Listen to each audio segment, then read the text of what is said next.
Hi everyone, I am Dr. Anupam Bansal, Assistant Professor, KIT College of Education, going to teach you about the construction of an achievement test. Before that, I am teaching you how to make the blueprint.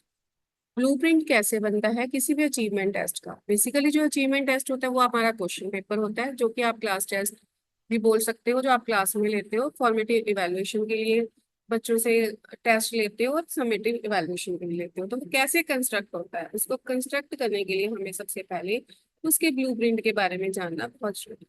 जैसे कि हमें पता है कि हमें कोई भी घर बनाने से पहले उसका क्या चाहिए, ब्लूप्रिंट, जो कि एक आर्किटेक्ट बनाता है। तो हम भी as a teacher question paper बनाने से पहले इसका ब्लूप्रिंट बनाएंगे।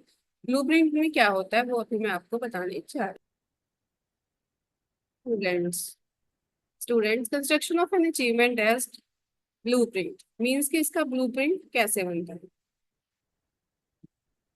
प्रीवियस वीडियोस में मैंने आपको दो टॉपिक करवाए थे, दो वीडियोस थी। पहले में मैंने आपको बताया था types and form of questions, कि किस तरह के क्वेश्चंस हम एक क्वेश्चन पेपर में इंक्लूड करते हैं, जैसे कि ऑब्जेक्टिव टाइप क्वेश्चंस, ऐसे टाइप क्वेश्चंस और शॉर्ट आंसर क्वेश्चंस। और सेकंड वीडियो में मैंने आपको बताया था कि अचीवमेंट टेस्ट क्या होता है और उसका पर्पस एंड इम्पोर्टेंस क्या है, क्यों बनाते हैं हम कोई भी अचीवमेंट टेस्ट।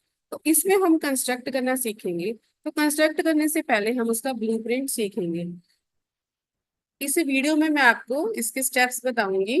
तो दिस इज द रिवीजन कि अचीवमेंट टेस्ट होता क्या है। बच्चों की नॉलेज, स्किल्स, एबिलिटीज, उनकी प्रोग्रेस को चेक करने के लिए हम अचीवमेंट टेस्ट बनाते हैं कि उन्होंने कितना अचीव किया है इस पर्टिकुलर टॉपिक, सब्जेक्ट और सब्जेक्ट में। तो आगे आगे इस ब्रॉड होता जाता है। तो इसके करेक्टरिस्टिक्स बहुत सिंपल हैं कि जो अचीवमेंट टेस्ट है वो स्टूडेंट्स के लेवल, उनकी एबिलिटीज, इंटरेस्ट और एप्टीट्यूड के अकॉर्डिंग होने चाहिए। ऑब्जेक्टिव होने चाहिए, किसी भी तरह की सब्जेक्टिविटी में नहीं होनी चाहिए, पार्शियलिटी नहीं होनी चाहिए मार्किंग में, चेकिंग में, अवार्डिंग में। डिस्क्रिमिनेशन वहां पर होना बहुत जरूरी है। फिर भी ये बहुत रिलायबल और वैलिड होने चाहिए। रिलायबल मीन्स है trustworthiness is there, valid means है ट्रूथफुलनेस इज देयर, यानी कि कोई भी अचीवमेंट टेस्ट विश्वसनीय हो और ट्रस्टवर्दीनेस के साथ साथ वो ट्रूथफुलनेस हो, यानी कि उसमें एग्जैक्टनेस, प्रिसाइसनेस और सच्चाई हो। कोई भी जो अचीवमेंट टेस्ट है बहुत इकोनॉमिकल होना चाहिए, उस पर ज्यादा पैसा खर्च ना हो, ज्यादा एनर्जी ना लगी हो बच्चों की, टीचर की, या फिर ज्यादा टाइम ना वेस्ट हो उसको बनाने के लिए, एडमिन करने के लिए, स्कोर करने के लिए, और बच्चों को अटेम्प्ट करने के लिए भी ज्यादा टाइम ना वेस्ट हो। बहुत ही वाइजली बना होना चाहिए कोई भी अचीवमेंट टेस्ट। क्लियर। तो सबसे पहले हम ये जानेंगे कि दो तरह के अचीवमेंट टेस्ट होते हैं, एक स्टैंडर्डाइज होते हैं, एक टीचर मेड होते हैं। हम ज्यादातर जो क्लास टेस्ट बनाते हैं, फॉर्मेटिव, समेटिव इवैल्यूएशन लेते हैं, वो सारे टीचर मेड टेस्ट होते हैं। जो स्टैंडर्डाइज टेस्ट होते हैं वो हमारे वो टेस्ट होते हैं जो बोर्ड, यूनिवर्सिटी द्वारा आते हैं, या कोई स्कूल में भी बनाए जा सकते हैं with the help of panels, पर उसकी रिलायबिलिटी और वैलिडिटी चेक करनी होगी। जो कि एमएड में जाके आप पढ़ती हैं, बीएड सेकेंड ईयर में आपको सिर्फ planning and preparation of an achievement test है, यानी कि उसका ब्लूप्रिंट कैसे बनता है और उसके क्वेश्चंस कैसे बनते हैं, इसके बारे में हम पढ़ेंगे। और हम पढ़ेंगे टीचर मेड टेस्ट के बारे में, क्योंकि हमें खुद बनाना है वो test as a teacher.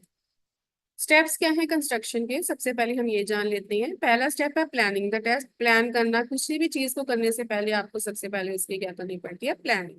Even आप मार्केट में शॉपिंग भी करने जाते हो तो कोई प्लान बनाकर जाते हो।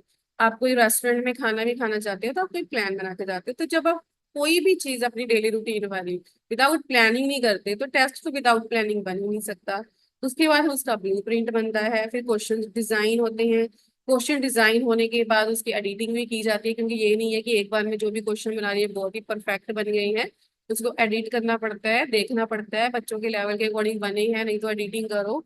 या कुछ उसमें एम्बिग्विटीज हो सकती है, लाइक कोई टेक्निकल एरर आ गया या कोई ग्रामेटिकल मिस्टेक आ गई, वो सब चेक करने के लिए हमें उसकी एडिटिंग करनी पड़ती है, प्रूफ रीडिंग करनी पड़ती है। उसके बाद एडमिनिस्ट्रेशन द टेस्ट मीन्स कि हम बच्चों कुछ लोगों से, बच्चों से, या फिर हम एक ग्रुप चूज करते हैं, उनके ऊपर टेस्ट को इम्प्लीमेंट करते हैं, स्कोर करते हैं उस टेस्ट को, और इवेलुएट करते हैं जो हमने टेस्ट बनाया है। जैसे कि बोर्ड का एग्जाम है कि क्या वो 10th के बच्चों के लेवल के अकॉर्डिंग बना है, 3 घंटे में हो रहा है, कितने बच्चे कैसे कर पा रहे हैं। तो ऐसे बनते हैं हमारे स्टैंडर्डाइज टेस्ट। लेकिन हमें बनाना है टीचर मेड टेस्ट, तो हम सिर्फ प्लानिंग एंड प्रेपरेशन ही करेंगे इसकी, जो कि आपके बीएड सेकेंड ईयर के सिलेबस में है। तो उसके बाद जो उसकी एडमिनिस्ट्रेशन स्कोरिंग एंड इवेलुएटिंग है वो आप हायर एजुकेशन में पढ़ेंगे, थोड़ा मैं उसके बारे में भी आपको बताऊंगी।